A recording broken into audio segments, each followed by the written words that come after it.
Tá.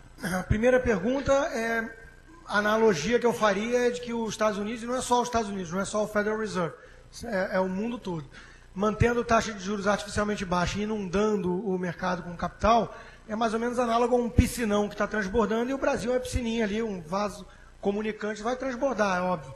Então o Brasil é a bola da vez, por alguns motivos ele ficou bonito na foto, e ainda tem juros mais altos e coisa do tipo, então atraiu muito capital. Então, sem dúvida, eu acho que é um fator de risco, uma bolha hoje em dia no Brasil, por exemplo, causada em parte pelo excesso de liquidez do mundo.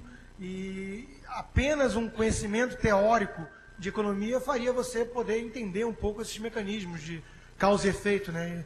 Porque o Greenspan e agora o Bernanke estão atentos à bolha nos Estados Unidos, estão falando que não tem bolha nos Estados Unidos, mas estão ignorando que pode ter efeitos e sequelas em outros países, em outros lugares do mundo. Eu acho que é um risco, sem dúvida. A segunda, os Credit Default Swaps, os CDS. Chegou a 70 e tantos trilhões de dólares esse mercado.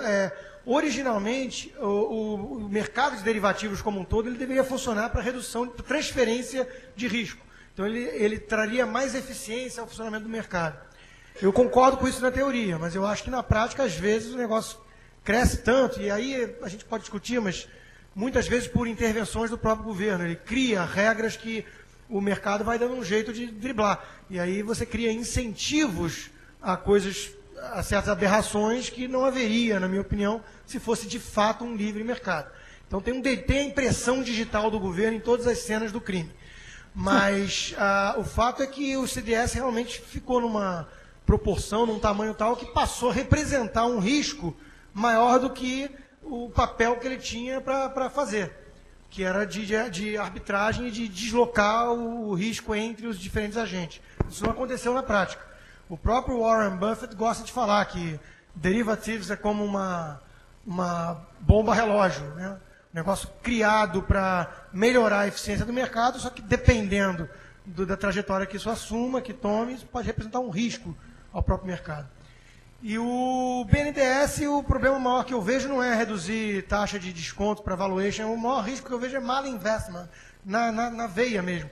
Quer dizer, o BNDES ele tira dinheiro dos taxpayers, ele transfere com subsídio, porque o Tesouro capta a taxa Selic, e o BNDES repassa a juros subsidiados.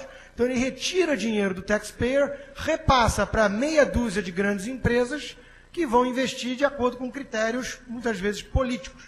Porque o sujeito que tem o carimbo na mão, ele tem interesses políticos e não econômicos.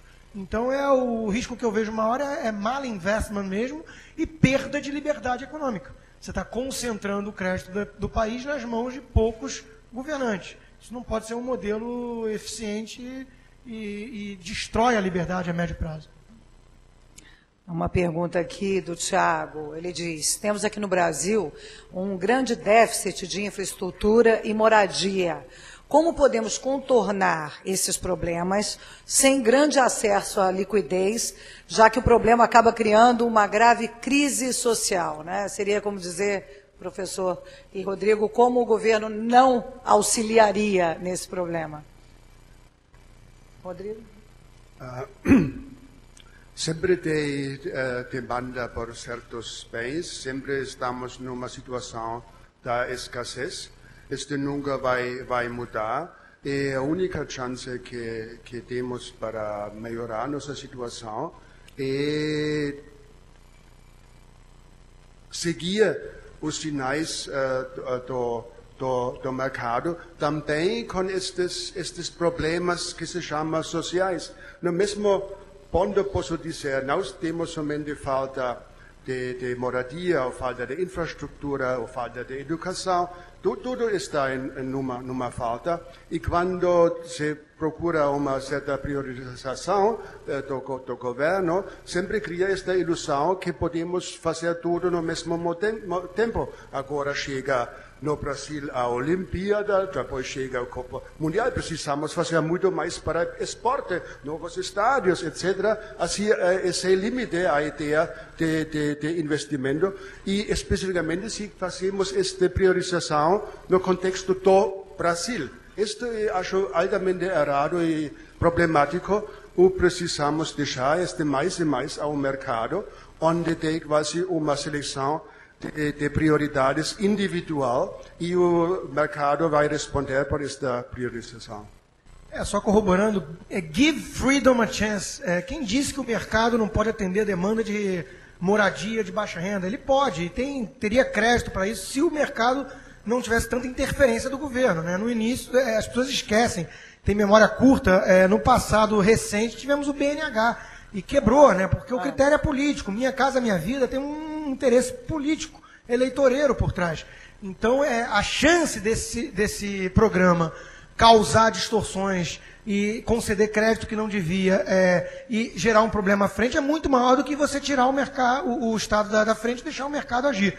E, além disso, também questiono a necessidade da casa própria. Isso também é uma outra coisa meio populista na cabeça das pessoas. Eu, até um ano atrás, morava de aluguel, por escolha própria. Morei 6, 7 anos alugado. Quer dizer, deixa o mercado funcionar em paz, que vai haver investimento em moradia e vai haver gente alugando, se o mercado puder funcionar. Uma coisa que eu vejo no Brasil com muita tristeza é que a maioria dos debates acaba caindo por uma espécie de monopólio da virtude. Quando você vai debater, por exemplo, a questão delicada de moradia, todo mundo gostaria que as pessoas estivessem em casas. Só que você vai monopolizar a virtude, ou seja, se você não defende o meio estatal para dar casa para quem não tem condições de comprar uma casa, então você é contra a própria existência da casa para o pobre. Você é um insensível. Então esse monopólio da virtude é que é muito cruel. Vamos argumentar e vamos mostrar que a intervenção do Estado nesse importante setor causa mais estrago do que solução. Mais importante do que moradia é a alimentação. Sem alimento nós morremos.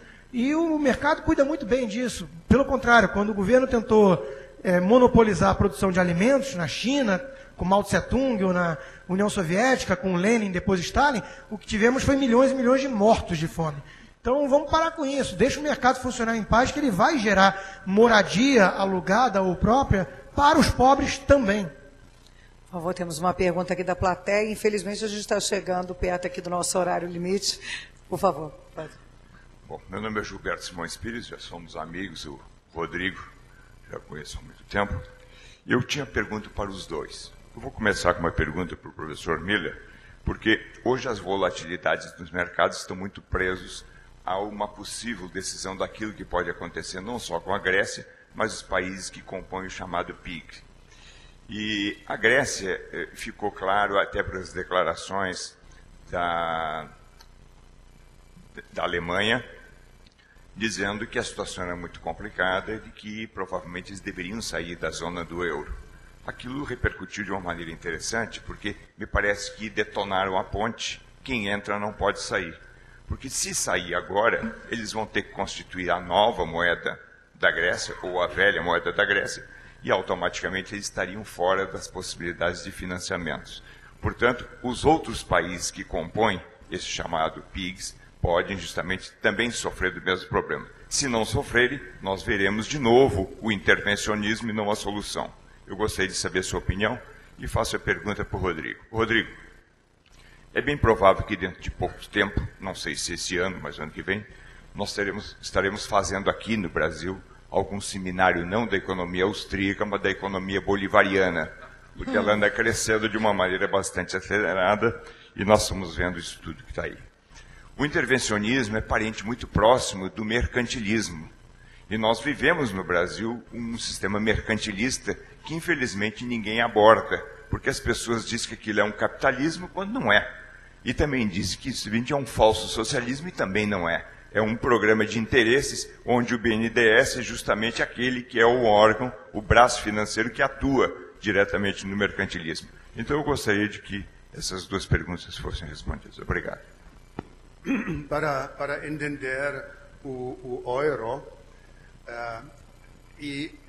eu já tinha várias controvérsias com colegas, especialmente no exterior ou fora da Europa, e entender que o euro, a União Monetária Europeia, é em primeiro lugar um projeto político.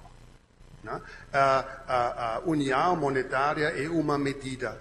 Né? E às vezes se pensa erradamente que a União Monetária é a meta econômica, né? Mas é uma medida para fortalecer a união política e por isto, eu posso ser errado, mas por isto estou bastante seguro que não vai ter saída deste sistema.